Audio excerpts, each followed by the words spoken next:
Every visit to Copenhagen should include a few hours at Amelia Berg Palace, the residence of Denmark's royal family.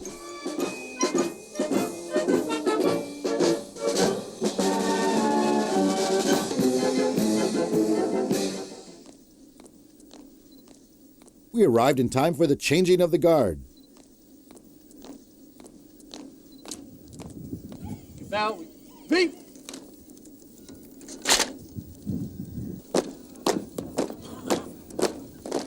This is Amelia Berg Square, and this is the home of the 4 royal palaces. Now, behind me is the changing of the guard. You can see these guys, here they are. They're wearing the big hats made from bearskin, and they're changing the guard at each of the palaces. These 4 palaces were actually built by 4 different noble families. Originally, the land was given to them by the royal family, and each noble family built 1 palace. Then when the original palace for the royal family burned down, they decided to move back here, so they bought each palace back. The Queen lives in this one over here, and the Crown Prince is over here. The King is over there. That's a visiting palace back over there, which I would love to stay in. And where are they going? Oh, they're going over here now to the Queen's palace, so let's go see what they're doing.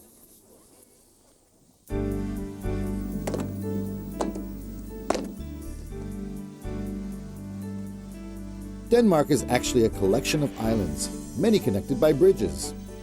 Our next stop was the central island of Funen, known as the Garden of Denmark.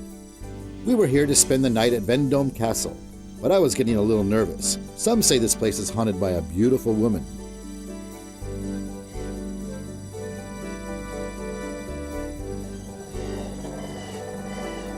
In the stunning interior, tables were laid and centuries-old artifacts covered the walls and cabinets.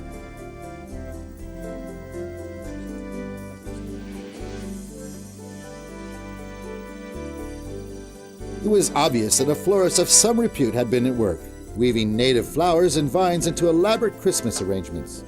Jan Munk told me a little bit about his work here. Jan, what is it you do here? I'm a florist here at Vendme Castle. And you designed all these wonderful displays everywhere, inside and out, we've seen for the Christmas decorations. Yes. Now, obviously, Christmas is an easy theme to do. What do you do in the summer and in the fall? In the summers, I decorated all the rooms with fresh flowers for the parties and for weddings and parties at the house here with fresh flowers out from the nature. But as I made my way through the darkened corridors, I wondered, could the ghostly legends of this place be true?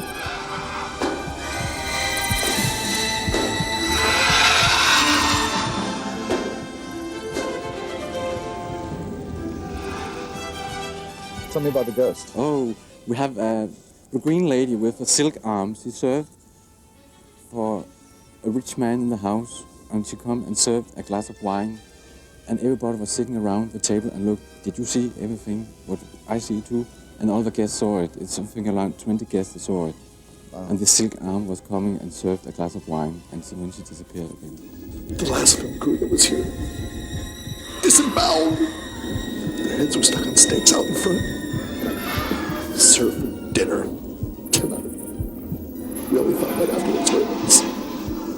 And now we're next. What are we gonna do? Oh, God! God!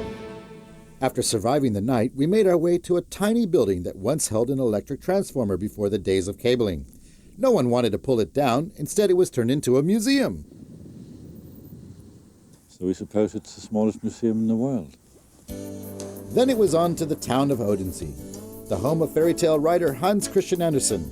He was born here in 1805, and in a district of period houses you'll find his museum, one of the top attractions in town.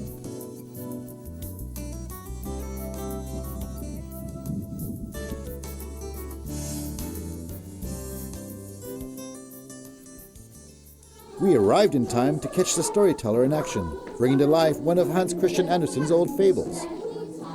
Var der en gammel gård, og i den var der en gammel herremand, som havde 2 sønner. Og brødrene lå, og de kom langt forud.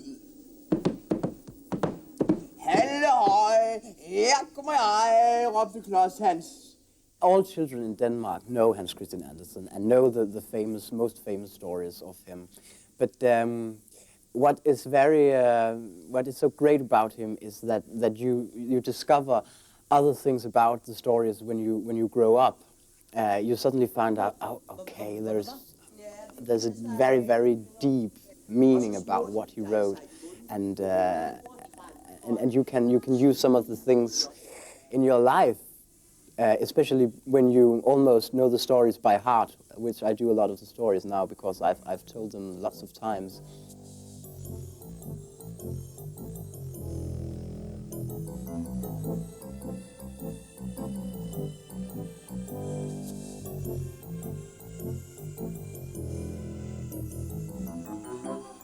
From Hans Christian Andersen's office, you can escape through a magic tunnel and emerge in an upside-down room.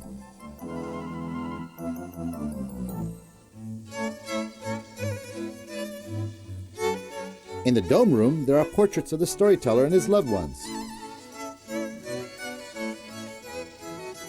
Onwards to the region of southeast Jutland, we explored the museum within Koldenhouse Castle.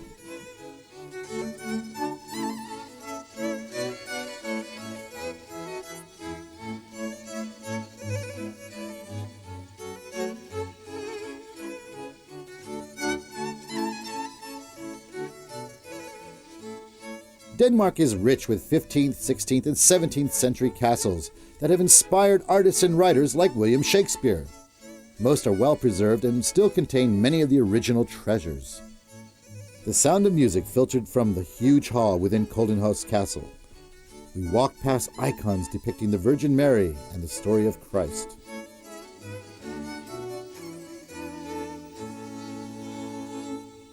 Dozens of children have arrived here for the traditional decorating and dancing around the Christmas tree. The branches are interwoven with candles, chocolates, and tiny paper stars and flags.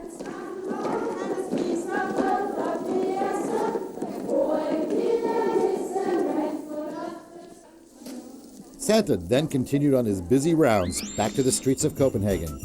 Christmas was fast approaching and there was still work to be done.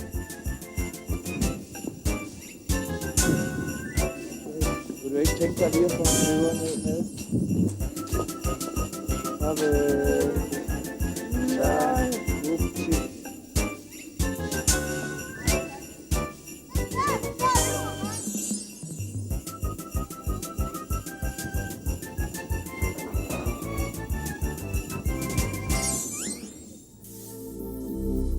After the break, Christmas in the countryside.